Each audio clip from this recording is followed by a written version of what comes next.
Okay. Well, hello, everyone, and thank you so much for coming this evening. For the record, it's not August 4th.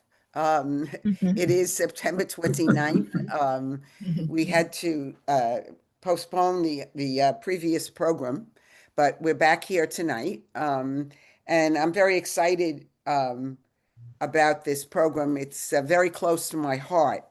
By way of introduction to the program, I'd like to read for you the advertisement we put out for it. We said, "Come explore a worldview which holds that the universe unfolds in God who fills it completely, that there is a mystical meaning to be found in a leaf, in a mountain trail, in a poor person's face." That's from Laudato Si. Then we go on to say, "We'll explore the field of ecological spirituality, not only intellectually, but also affectively, through suggested activities which will open your heart to the reality that the divine and the human meet in the slightest detail in the seamless garment of God's creation, in the last speck of dust of our planet." What I want to say to you by way of introduction to eco-spirituality, it is that I believe it is a worldview. It's a way of being in the world. It's a lifestyle. It's a felt experience of the divine in the natural world and of ourselves as earthlings, as it is also the subject of intellectual inquiry, a theology, if you will. Not to engage in both aspects of it will, I believe, leave you with a diminished experience of it, a diminished sense of it. So I will try in these two brief sessions to give you a feel for both, for the affective and for the intellectual.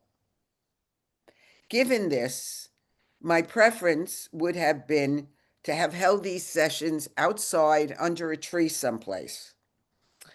But since that would have made it impossible for many of you to attend, I ask you to bear with me as I try to overcome the limitations of an online the limitations an online program presents for the experiential and affective parts of the presentation. So the presentation will basically be in two parts. Tonight, the first part of the presentation will focus more on the affective, all right? On Wednesday night, we'll focus more on the intellectual, the theological, the spiritual, if you will, okay? So I want to begin with a song, but before that, if you remembered to bring, you did get an email, I think, asking for you to bring a leaf, a flower, something to the meeting. So I would ask you to take it in your hand, and could we put them on the screen in front of you? We'll just scroll down the side so we can see what each other has brought. You have to go down the screen on your computer in order to do that. So it'll block your face, and that's all right. Ginny, you need to hold yours up a little bit more. Can I hold it up?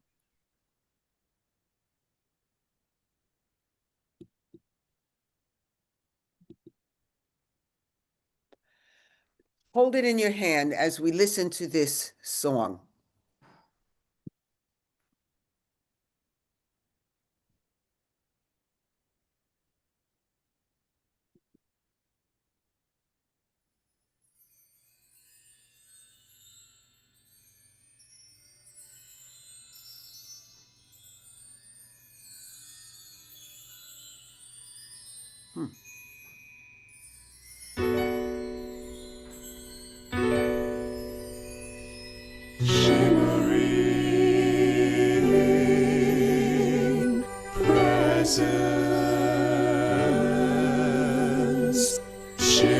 hear it?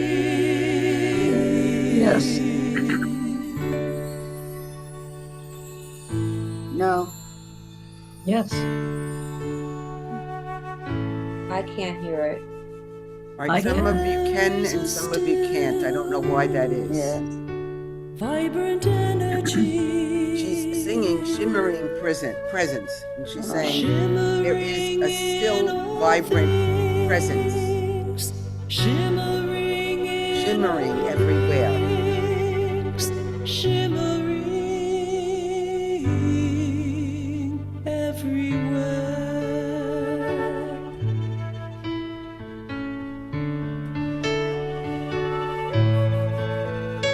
Behold Hold it, it, and you'll be transformed. and you'll be transformed. For it is the presence of the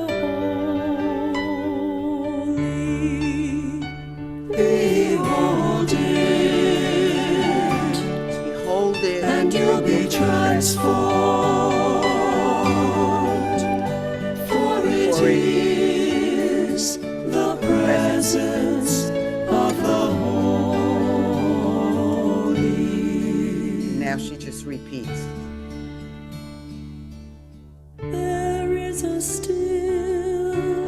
There is a still quiet vibrant presence. energy,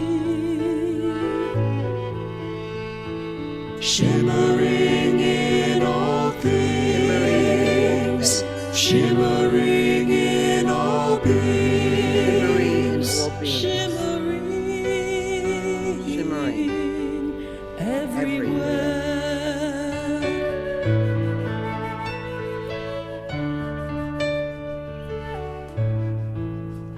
Behold it,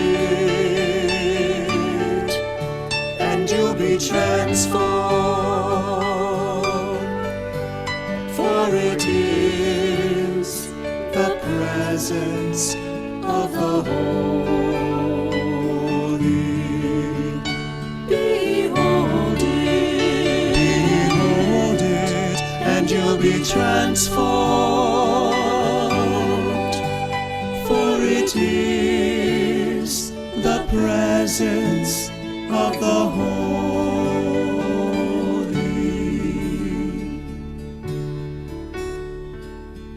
There is a still And again she repeats. vibrant energy. There is a still vibrant energy Shimmering in all things, shimmering in all beings, shimmering everywhere.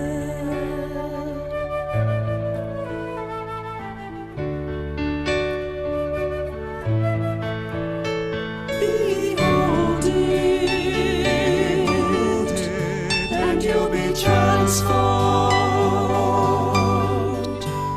For it is the presence of the holy. Behold it, and you'll be transformed. For it is the presence of the holy.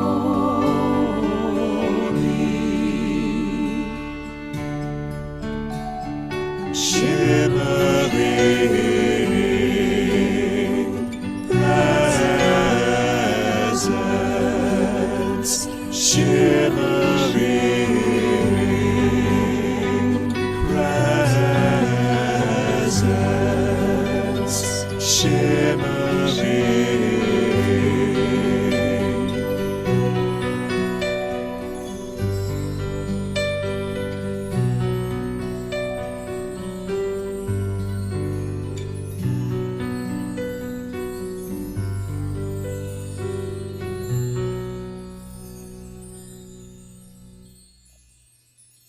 So you can place your flower down, perhaps somewhere where you can still see it as we talk. They were beautiful. Thank you. And we pray then in the words of Teilhard from his essay, The Heart of Matter. He says, "O God, whom we try to apprehend by the groping of our lives, is as pervasive and perceptible as the atmosphere in which we are bathed. God encompasses us on all sides, like the world itself. What prevents you then from enfolding God in your arms?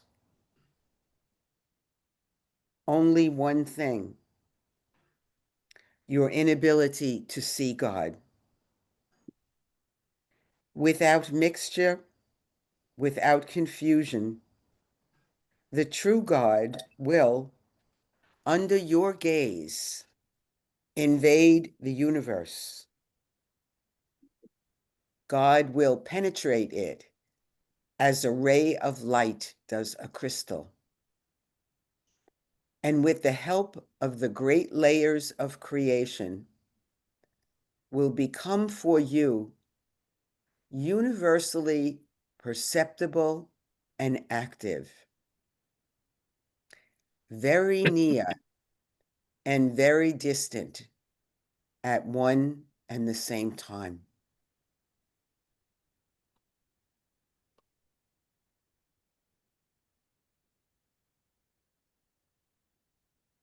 So the words of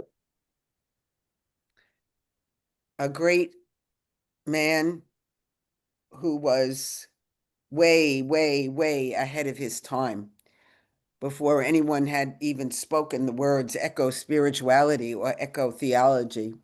Teilhard was living out of it. So may his presence grace this presentation this evening. So, as I said to you, I'm going to begin this two-part presentation with the affective piece of it, the sharing of my own personal experience with you. And then on Wednesday night, I'll move more into the ecological piece of it. Eco-spirituality reaches for the wisdom of earth and the presence of the divine permeating earth as a resource as we attempt to live our lives. In my experience, it is to come to a crossroads and take the road less traveled, as Robert Frost would say.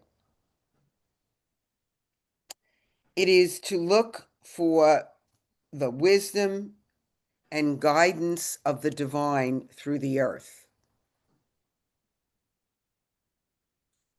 What Frost said about that crossroads, we all remember this wonderful poem, "Two roads diverged in a yellow wood, and sorry I could not travel both and be one traveler. Long I stood and looked down one as far as I could, then to the other just as fair. Yet knowing how way leads on to way, I doubted if I should ever come back." So when we think in terms of eco-spirituality, this poem applies and it doesn't apply. We've made great strides, especially since the publication of Laudato Si, okay? But still, I think eco-spirituality for many people is unheard of. It's a subject of, or an object of suspicion. But what it is really to look for the wisdom and guidance of the divine through the earth. To look for the wisdom and the guidance of the divine through the earth. Teilhard said a long time ago, there is a communion with God a communion with earth, excuse me, and a communion with God through the earth. Certainly that was Teilhard's quest his whole life. And I think eco-spirituality is very much in that vein.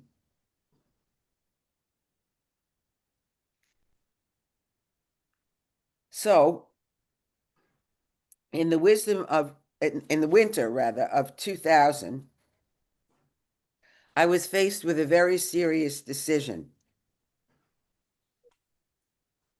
I had been on the leadership team of the congregation for 6 years, and it was time for elections of a new team. And some of you know this because you're members of religious congregations, some of you don't because you're not, but there's very elaborate processes that go on when a congregation is discerning their next leadership team, and there are certain guidelines that have to be followed. And in our congregation at this time, the sisters were to write letters to people who they wanted to put forth their name in leadership. So, for example, if I wanted Ginny to be on the team, I would write her a note and I would say to her, Ginny, please consider leaving your name in. We want you on the team. Okay. So I had served 6 years as director of ministry, and we were at this point in the election process, and I was very much looking forward to coming off the team. I had served 6 years, and I was looking forward to going on with my life. In what matter, I wasn't sure yet, but I was looking forward to going on with my life. And I started getting these notes in the mail, a lot of notes, more notes than I wanted, asking me to consider leaving my name in. And I was very conflicted because I felt I wanted to respect the wishes of the sisters who were calling me forth. And yet, on the other hand, there was a part of me that felt that this was not the way to go. So what to do? I experienced it very much as one of those crossroad moments, because I knew if I left my name in and were to be elected, it would take me down one road. If I didn't, it would take me down another road. So what to do? So I had been reading a lot about earth-based spirituality, the work of Thomas Berry, Brian Swim, Miriam Therese McGillis. Gail Worcello was a friend of mine. At the time, we're still friends. We don't get to see each other that much. But Gail had spoken to me about the fact that she had gone on a vision quest. And I was very curious about that. And I called her up and I said to her, what's a vision quest? And what was that like? And she told me what it was like. And I thought, basically, the way I heard it was a retreat in the outdoors. That's the way I heard it. Okay.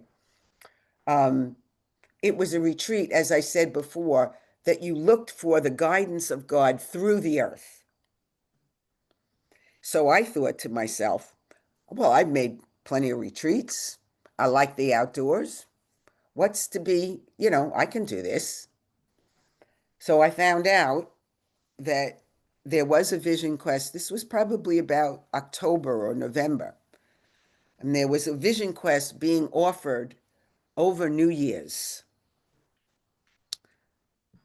But the quest was being held in Death Valley National Park in California. There it is on the map, right on the border there between California and Nevada. You fly into Las Vegas when you go. Death Valley is a national park. It's framed by two prominent mountain ranges, The one is called the Pennant Range on the west and the Amargosa Range on the east.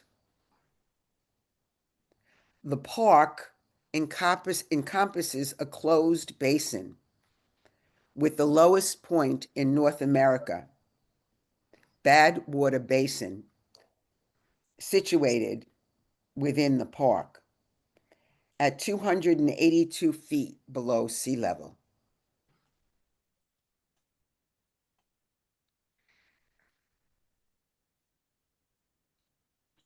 Death Valley's mountainous terrain significantly contributes to its extreme aridity and heat. We were going to Death Valley in December 28th to January 4th, 5th, I forget. We were told to be prepared for temperatures which ranged from 30 degrees Fahrenheit to 80 degrees Fahrenheit. So we spent much of our time taking clothes on or putting clothes on or taking them off, right? At night, my first night there, I'll never forget it.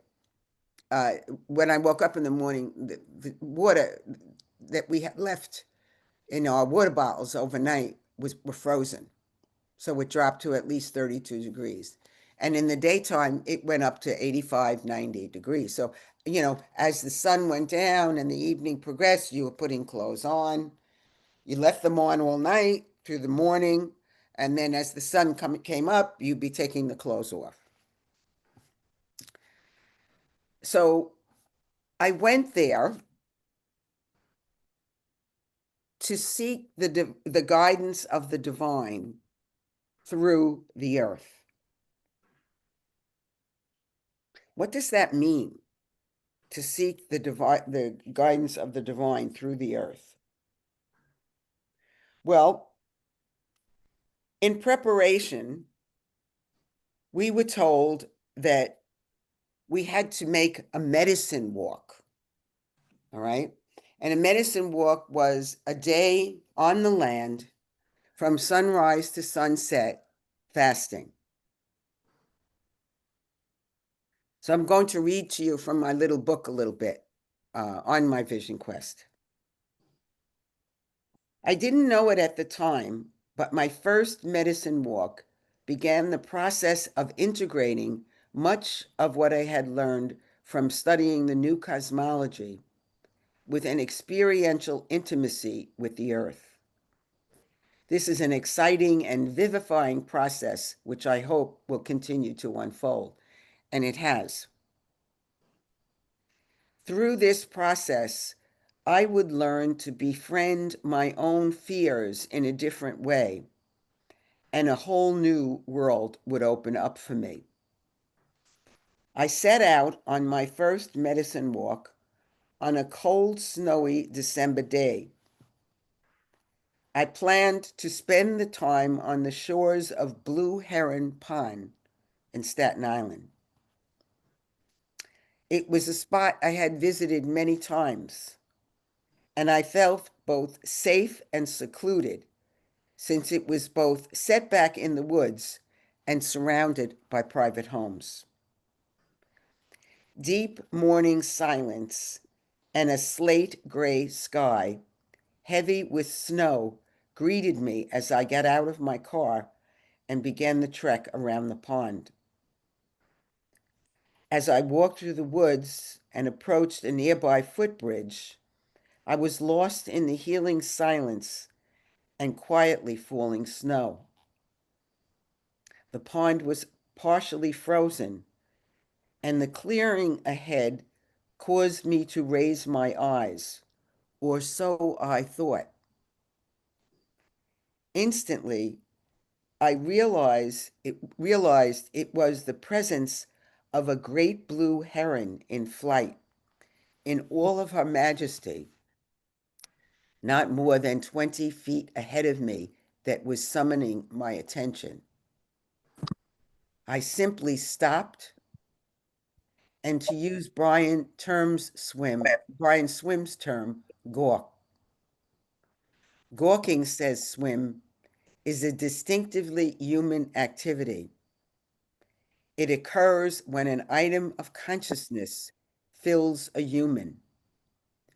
No activity is demanded, just awareness. The sight of this majestic being in flight more than filled my awareness. It was an epiphany of blessing and encouragement for my upcoming journey.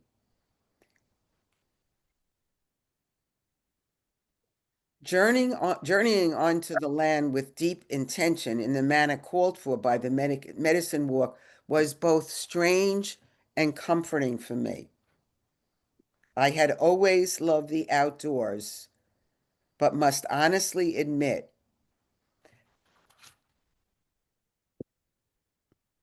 that it helped me to discover that there were companions in the natural world. I had not yet recognized them.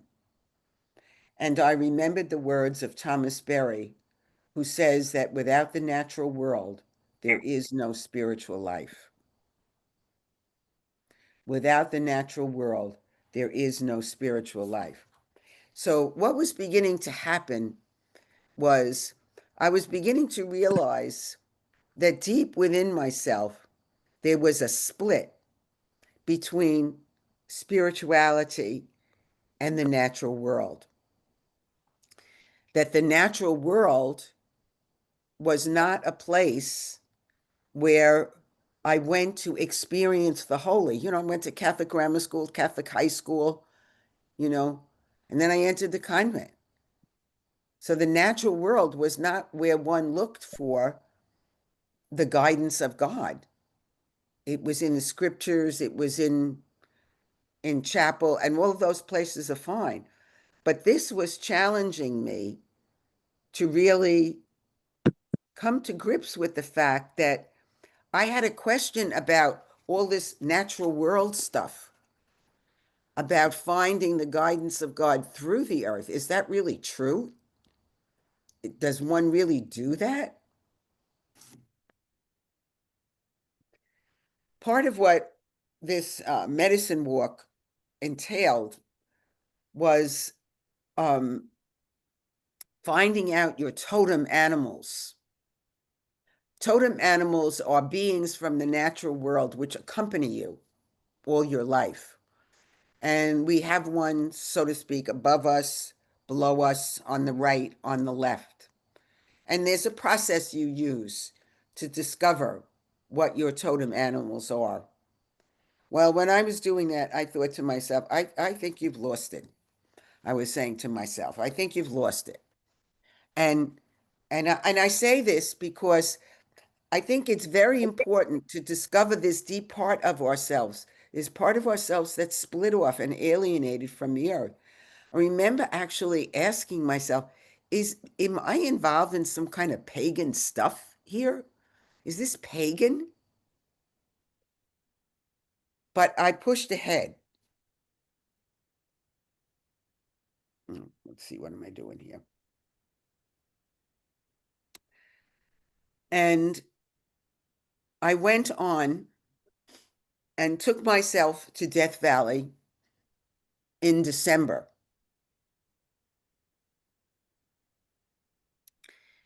And as I did it, I had certain reservations about what I was doing. I wondered if it would really help me in coming to the decision that I needed to make. It seemed that the challenge was learning to read the natural world. Learning to read the natural world. When we got to Death Valley, we spent 3 days on the floor of Death Valley in preparation for the part of the Vision Quest was yet to come. On the 3rd night, we stopped eating. On the morning of the 4th day, we went out into the wilderness. This is a photo of the dunes in Death Valley. But you get a sense of the immensity of it, don't you? Definitely. Look at that small human, two-legged, standing there. So it was overwhelming. It was overwhelming to think I was going to go into these mountains, and for the next 3 days and 3 nights, I would be totally alone. We would walk out with the group. Well, actually, we drove out because Death Valley is huge. And we set up base camp. And then each of us who were making the vision quest had to walk not more than a mile away from the base camp. In the base camp were the 2 guides and some supplies. We had to walk away from the base camp, carrying our 4 gallons of water and our backpack and sleeping bag.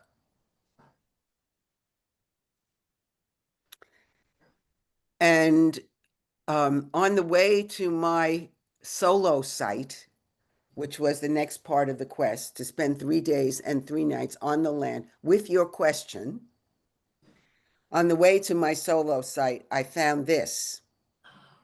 This is desert holly, and it was charming. It put me at ease. It reminded me that everyone back home was celebrating Christmas while I was out here on the land. So I picked my spot, and I set out a tarp and a sleeping bag and a little beach chair that I had to sit on. Walked around my spot during the day, found this little bush, which was near my site, not too far away. That's a creosote bush. And then as the sun set and darkness fell, I could feel my apprehension growing. And I could hear my mother saying to me, "Why have you done something like this?" My mother, who was long deceased at that point. So I sat in my chair. I lit a candle that a friend had given me. And I think my prayer was, "Help me, God, protect me." So as the darkness fell, I heard a sound not too far from where I was sitting. And when I looked up, this is what I saw. This is a kit fox or a desert fox. And he was standing, or she was standing at the end of my tarp looking at me. And I was terrified. And I said, "Go away, go away, go away." And it kind of shook his head a little bit and then it went. And then I remembered what we had been told by our guides, that a visitation from the natural world like this is a great blessing. And I thought to myself, well, I blew that one. So I got in my sleeping bag, went to sleep, and I woke up the next day and I was determined that if the fox were to come back the next day, I would be more welcoming. Now, when I walked around my site, what I realized was there was a great big hole at the bottom of this creosote bush. And I thought to myself, oh, I get it. That's the fox's hole. That's where the fox lives. And I am in its space. It was not invading my space. I was invading its space. So, a lesson, beginning to learn to read the natural world. And then as I walked around, because you don't bring any books or anything, so I walked around in my sight, I thought, isn't that what we humans have done? We've taken all the space for ourselves.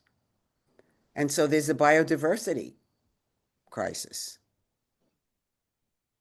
There's a climate crisis because we've lived as if there were no limits.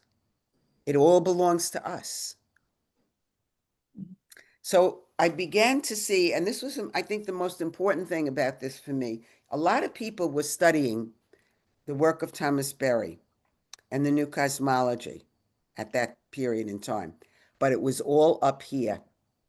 It was all in people's head. When I went out on the land like this, I began to make another kind of connection. So the second night, when darkness fell, I waited and waited and waited, and the fox didn't come. And I was so disappointed. I said, I guess I scared it off. So I got in my sleeping bag and I tried to go to sleep and dozed off. And all of a sudden, I was awakened by hearing, see, I had my sleeping bag on a plastic tarp. I was awakened by hearing the sound of the fox's paws on my tarp. I could hear it walking around me, right? And I thought to myself, oh, it's come back. I think what I'll do is I'm going to shift my weight in my sleeping bag so that it knows that this lump in the field is alive, because I was afraid that it would come and take a bite out of my arm, all right? So I shifted my weight. I rolled over onto my back. So I had what's called a mummy bag, a mummy sleeping bag, which your feet kind of stick up straight in the bag at the end of the bag. So as I was lying there, all of a sudden, and this actually happened. I know that it happened. This was not my imagination. All of a sudden, the fox came up and with his little snoot nudged my feet, just nudged against my feet. And when it did that, I sat up straight in the sleeping bag. It's a very hard thing to do, to sit up straight in the sleeping bag. But I couldn't believe it. I actually sat up straight. And when I sat up straight, he ran, or she ran. And then I went to sleep. And then the third night, it came again, and it simply walked around my bag, simply walked around me as I lay there. And, you know, the fox in Vision Quest lore is the trickster, you know.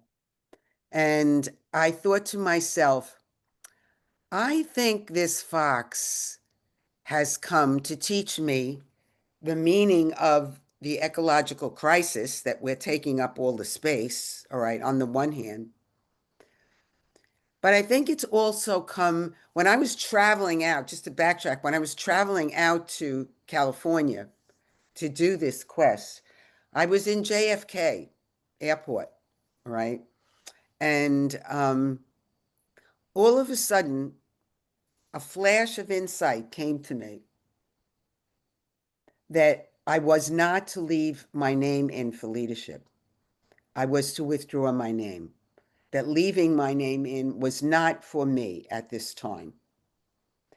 And I began to realize and began to wonder, was this fox moving around me for 3 nights a confirmation of my decision. That in fact, that was the way to go.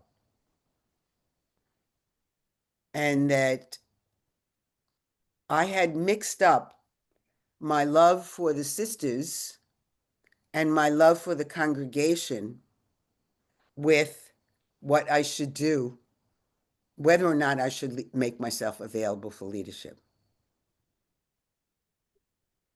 So the quest, the natural world, the creatures, the bushes, the trees, they began to teach me.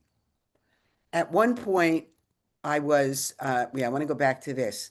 At one point during the quest, um, I was experiencing my own fear of being out in wilderness like this. Look, I was born in Brooklyn, grew up in Queens. All right. I didn't know wilderness like this. It, if you've never been to the desert, it's amazing. Okay. But I was scared. I was frightened at night. I didn't know what, I was happy that it was winter because I didn't have to worry about snakes. Okay. But one day they had sent us out on a walk. And it was like a medicine walk. And I came across this cracked earth like this. And I began to feel to myself, that's the way I feel inside. I feel like I love all of this new cosmology and stuff. But when I'm out here on the land, I'm frightened. I'm conflicted. I'm asking myself, is this pagan? What is that?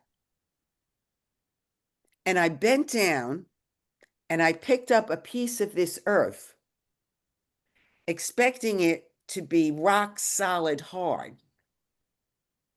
And it just dissolved in my hands. Mm. And I thought, maybe I'm not to pay that much attention to these fears. Maybe it is okay to pursue this path.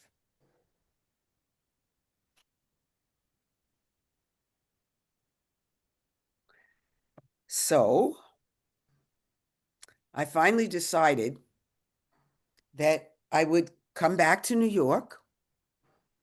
I would withdraw my name from consideration for leadership, and I would see what was next. I had no idea of what was next, but the wisdom of the divine that I had sought through the earth came to me through the experience of being in the natural world, fasting for 3 days and 3 nights. You achieve an incredible clarity. I've never experienced it since. And I have never known hunger the way when I think of those children in Gaza, and I think of what I knew after 2 days. One night I had a dream of a steaming dish of my favorite pasta with Italian pastries on the side. I woke up that morning and I said, yeah, you're pretty hungry, aren't you? So all of these things that came to me through this experience of being on the land with intention.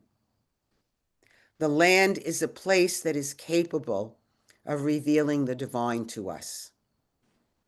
Sitting out in the desert for a whole day and watching what appeared to be the sun moving across the sky from morning until night, and realizing that's not the sun moving, you're moving, kiddo. Everything is in motion. Everything is in motion. Listening. People have asked me, what did you do out there for 3 days and 3 nights with nothing? I said, I listened to the silence. I listened to the silence because everything was quiet. I just listened to the silence. And I think I fell in love with the silence at that point. I'm looking for something that one of our sisters gave me, and it's probably in the other room, so I won't delay with it. But my love of silence, I think, was strengthened by this experience. So I came home, and I didn't know what I was going to do. But as I said to you earlier, many people were studying the new cosmology. And what had happened, at least in religious communities, was people didn't know, a lot of people didn't know science and were getting very mixed up, thinking that one had to choose between the Christian story and the new story of the universe, the new cosmology.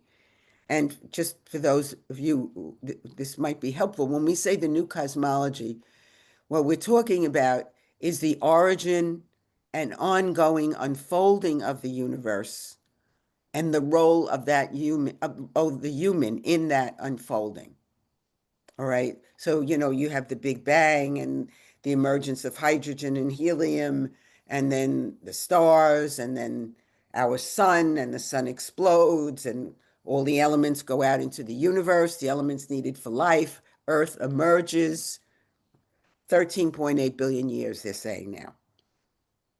Who knows what the new telescope might tell us? Might change some of that. So people were getting mixed up, when we would talk about the new cosmology as the new story, they'd say, what's wrong with the old story? you know?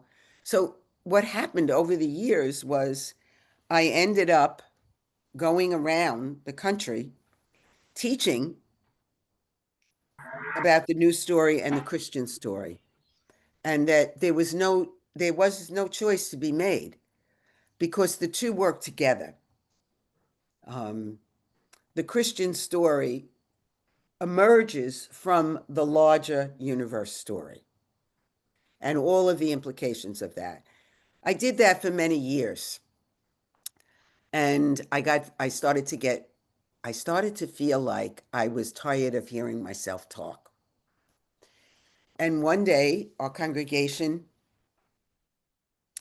offered us, every sister got $2,000 for a personal renewal.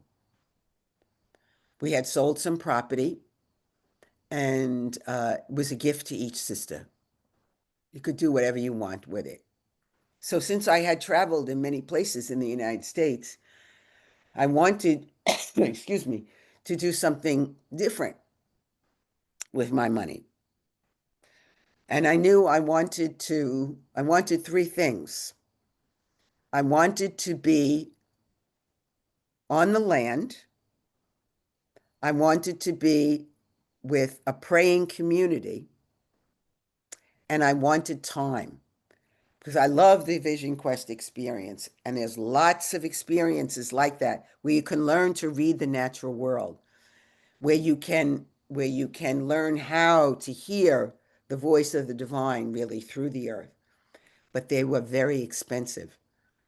And I thought to myself, I'm never going to get $2,000 to spend as I want again. I want some time. So I found a place in Whitethorn, California, called Redwoods Abbey. And Redwoods Abbey is on the other end of the state from Death Valley. Death Valley is approximately around here. Redwoods Abbey, or the Redwoods Monastery, is up north in what's called the Gold Coast. And I went there because I wanted to hold everything more deeply. I wanted to work more at the integration of the Christian story and the earth story. So this is These are some of the gorgeous redwood trees on the property of Redwood Monastery. Some of them are huge, and there's one that has the mark of a saw partially in the tree, because the Cistercian sisters got this property through a very interesting circumstance. They were going through this part of California, and they were clear cutting all the trees, just clear cutting them all. And they were on the property that is now Redwood's Monastery. And this very rich man came along and he said, "What are you doing?" And they said, "Oh, we're going to clear cut this whole piece." He said, "No, these are old growth redwoods. You don't want to cut them." The man said, "Oh, yes, I do." He said, "I'll buy the property from you." The man was rich. He bought the property on the seed and gave it to the Cistercian order. And it became the home of the Redwoods Monastery. So this is a view of the Redwoods Monastery from up on high. You can see it's completely surrounded by trees. The building that you are looking at on your far left is, if you can see it, you can't see me pointing to it, I don't think, but if you can see it, this is the room that houses the dining area and the kitchen for the sisters. And these are the cottages where we lived. Each sister had her own cottage. In it was a bed, a desk and a chair, a simple but more comfortable chair than a hard chair, a simple bathroom with a toilet and shower, and then a little space to keep your clothes. And the first time I went there, I arrived after dark, and the sister Kathy brought me into my room. And I walked into the room and I looked at it and I said, "This is it, huh?" And she said to me, "Yeah, this is it. This is a chapel. They've done some more buildings. See the deer in front? The deer, the mountain lion, the turkeys are all around the place because you're right in the wilderness." This is the chapel. And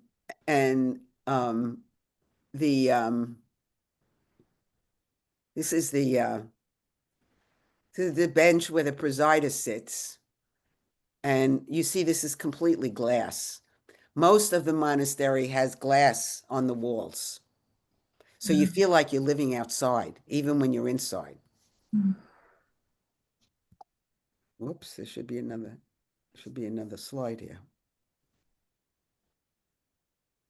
I wonder what happened there.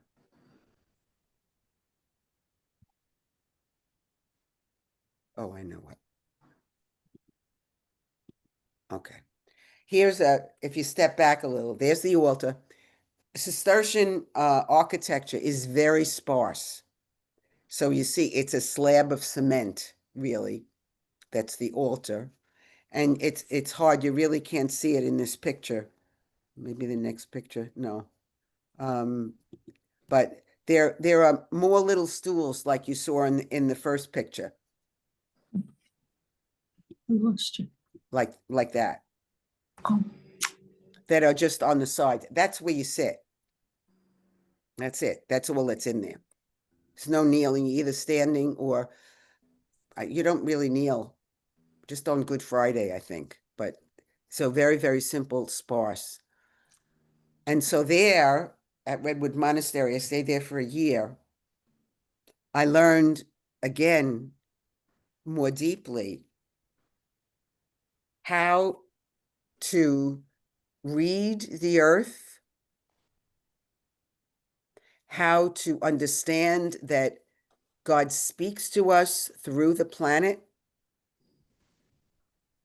that God is present within the planet, that the earth is filled with the presence of the divine, that the earth is permeated by the presence of the divine. So one of the practices that I've taken from myself is when I say the Lord's Prayer, and I say this quietly, not to disturb anyone else, all right? I no longer say, well, I say our Father and Mother, okay? I no longer say who art in heaven. I say, our Father and Mother, you are among us. You are among us.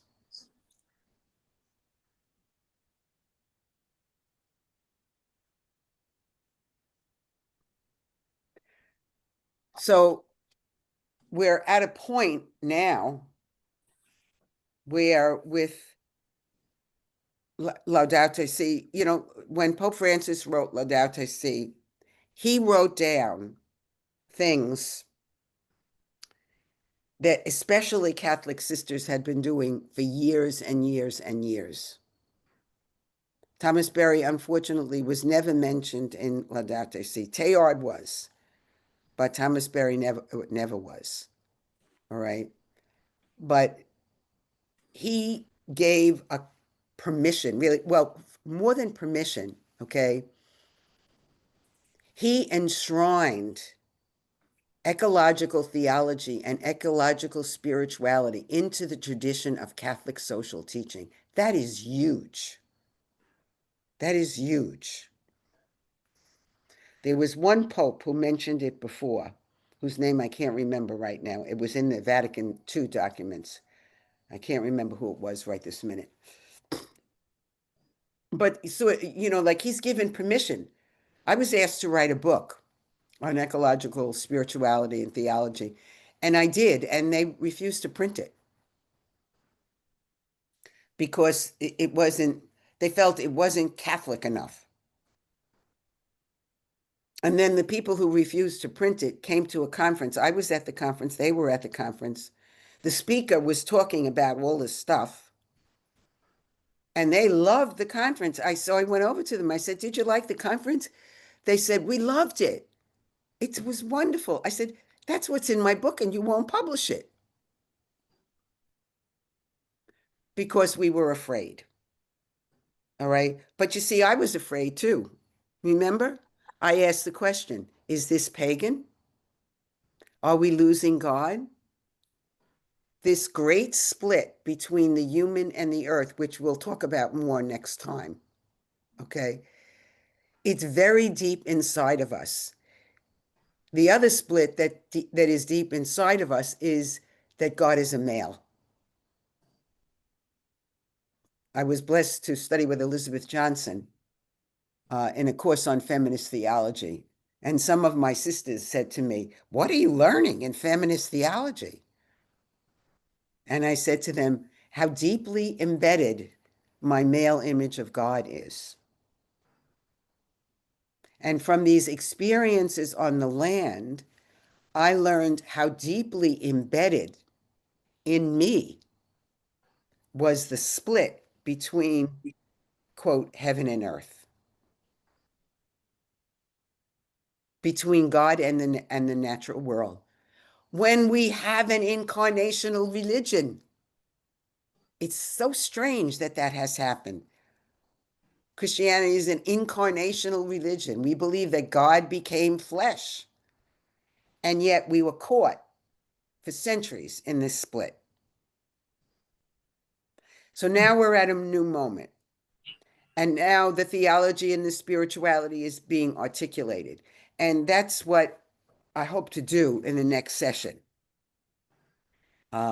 We'll go through more of the theological explanation, and I hope it will mean more to you as a result of like one person's experience in the natural world. But I want to stop and give you a chance in case people have questions. Let me get out of the share.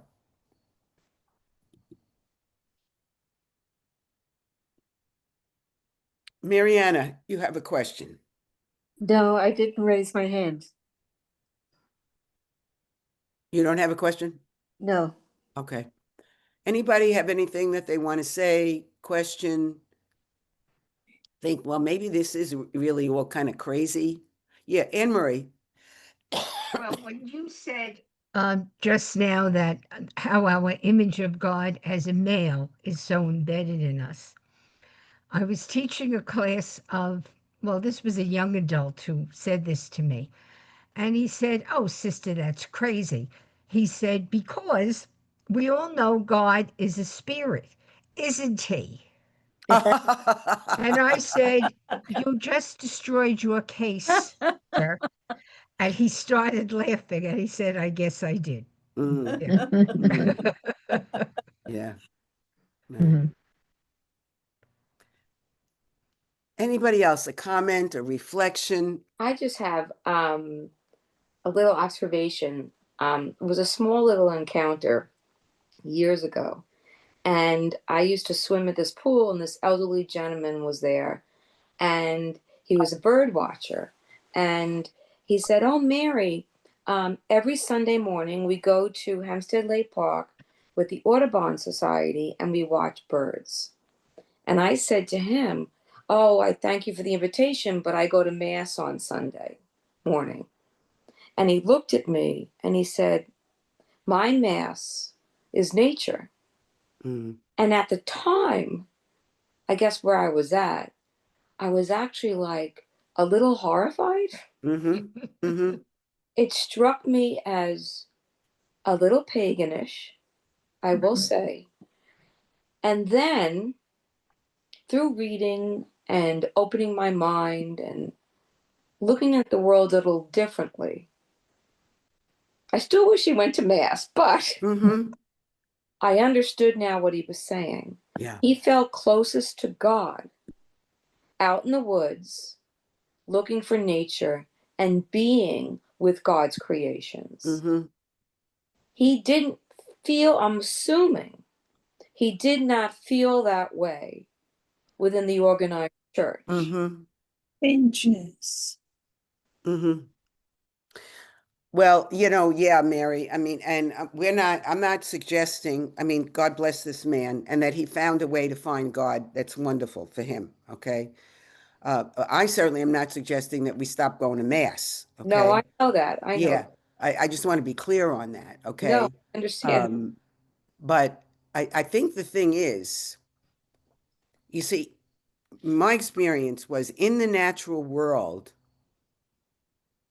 Well, in the desert, if you think of some of those pictures that I shared with you, okay, what you experience is both the transcendence and the immanence of God together.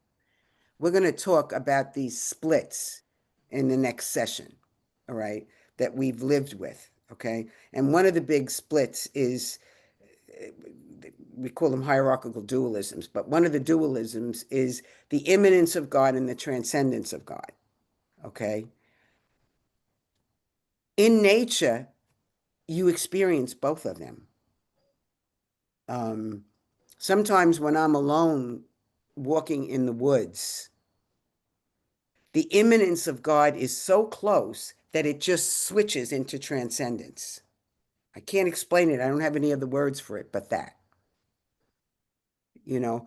So, but you see, this is all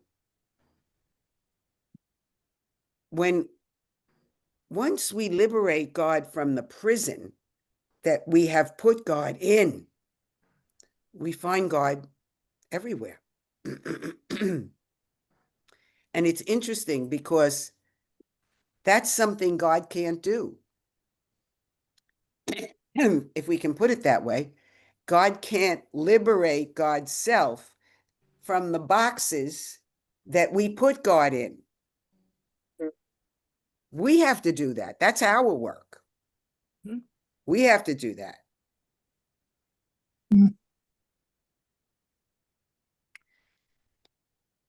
Any other comments or reflections as you think about this?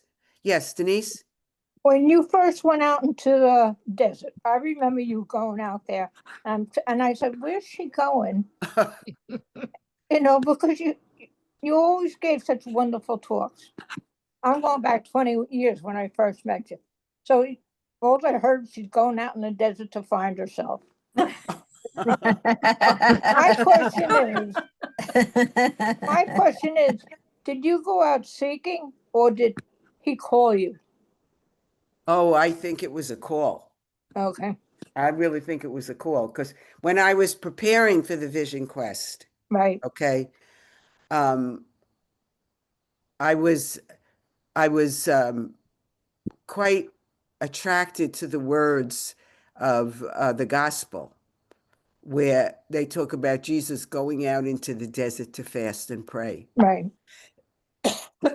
And that was a call from the Spirit. Jesus, in some texts, it says Jesus was led out into the desert.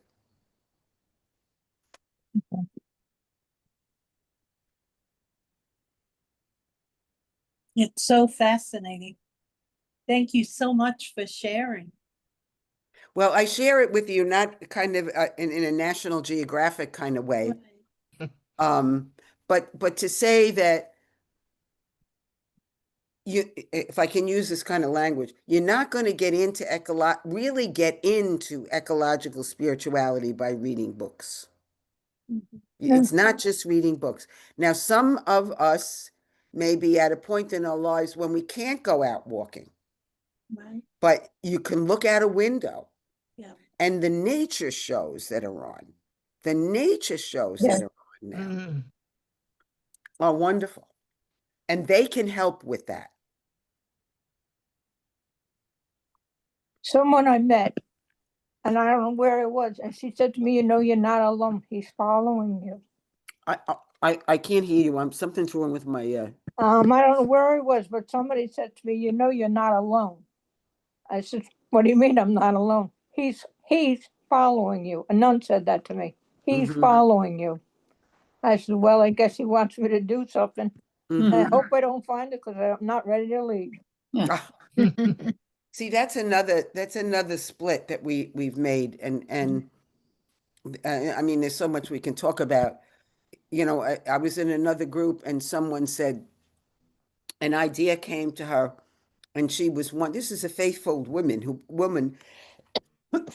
who prays every day, and she said this idea came to her, and she was wondering, was it God or was it her? Was it her idea or was it God's idea?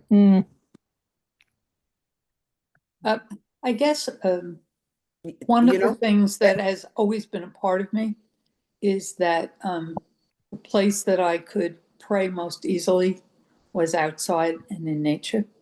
Yes. Even as a teenager, I just remember at the time I was discerning my vocation. I can remember just sitting at night under the stars, and that was God. So I don't think in my own, and I came from a pretty traditional religious family, but I don't think I ever separated nature from God.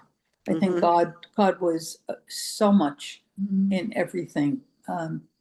Certainly not in the experiences that you're talking about, but I cannot imagine being a believer without having the world and the earth and the trees and the birds and the animals and most especially the ocean. And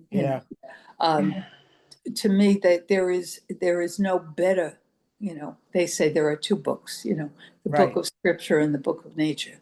But for me, primary is the book of nature. And not to say that it always speaks, but to me, God doesn't speak without being in that format. Because there is no way to me of experiencing God better than watching a sunrise or a sunset, watching a bird take off, fly overhead. To me, that is the book that I so easily have related to from being a child.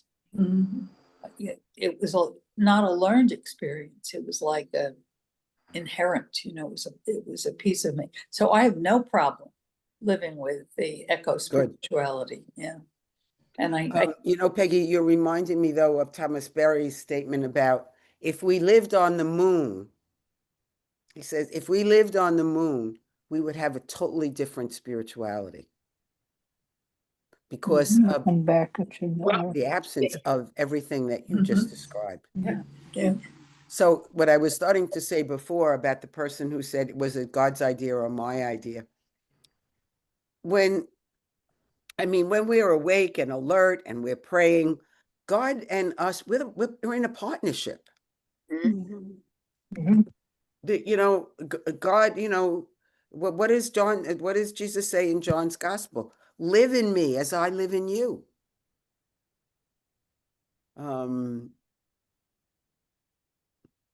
So all of these splits, we want to heal and come to a place of oneness.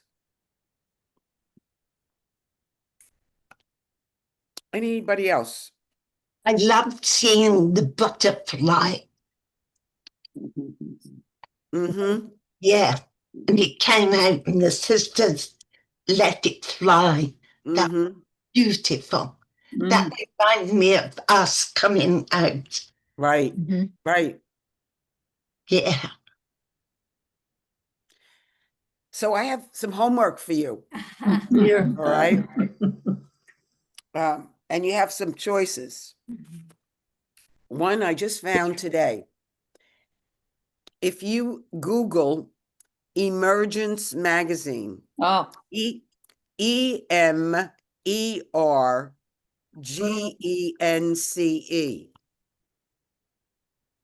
Okay. Emergence Magazine. And you want the exercise on breathing with the forest. There's 4 parts to it. Yeah. If you have time to do all 4, that's great. But please do the first part of actual breathing with the forest. Okay? Yeah. If you don't want to do that, go out for a walk. Go out onto the earth with intention. Make a mini medicine walk. All right? If you have only 5 minutes, that's fine. Another option is when you're out on that walk, engage with a being other than human. So we've had these gorgeous flowers and plants with us. When you go outside, engage with a being other than a human. Or I think the weather's going to be good for the next couple of days. I'm not sure. Yes. Look into the night sky. I think we're in a waxing moon, aren't we? I think we are. Yeah.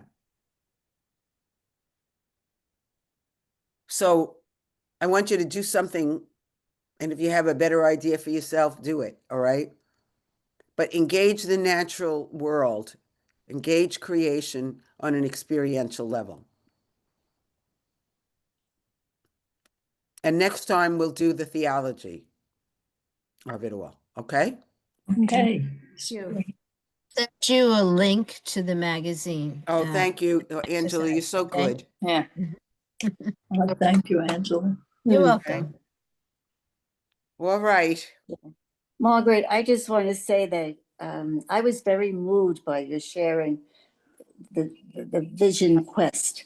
It was so personal. I felt like I was there. Oh, good. Yeah. It was. I was scared during the night. Oh, Yeah. Me too. Yeah. Yeah. It brought me back to I went camping one night with Sister Paul Dominic, Marie Salamone, uh-huh. and we were in the tent, and all of a sudden she says to me, "Do you hear that?" I heard nothing. I just wanted to go to sleep. She said, "Did you hear that? Listen." It sounded like an animal outside of our tent. Wow. So those same feelings came back when you were talking. I said, I'm glad it was winter. There was no snakes there for you. Yeah. And Yeah. the fox was very cute. But again, for myself, ever since a child, I feel very close to God. I didn't know how to put it in words as a child, but and I got that from my mother. Take us on walks. I was born up in Yonkers, and we would walk down to the Hudson River and walk through the old Untermeyer's estate, which was all grown over. I don't know what it's used for now, but we knew how to get in there. And it was like a fairyland for me. All these flowers, and the water was right there, the Hudson River. And one time we just picked violets, so many violets. And that's when I shared this before. She taught me that poem by Father Faber. I see thee in the distant blue, but in the violets, dell of dew, behold, I breathe and touch thee too. Oh, beautiful. Wow. Beautiful. That is beautiful. Yeah. Beautiful. So as and I just Mariana, would you send that poem to Angela? And Sure. maybe Angela, you could send it out to us? Yes, Yes, sure. yes. Be wonderful. Thank you. Thank you. Yeah. Thank you. Margaret, thank you very much. This was a Oh, great it was wonderful. presentation. Yeah, Good. thank you, I'm Margaret. glad. I'm glad. Yeah. Yes. Really. Okay, next week, Wednesdays will be very different. So, it'll be Mhm. more heady. Ahead. Okay. Mhm. All right.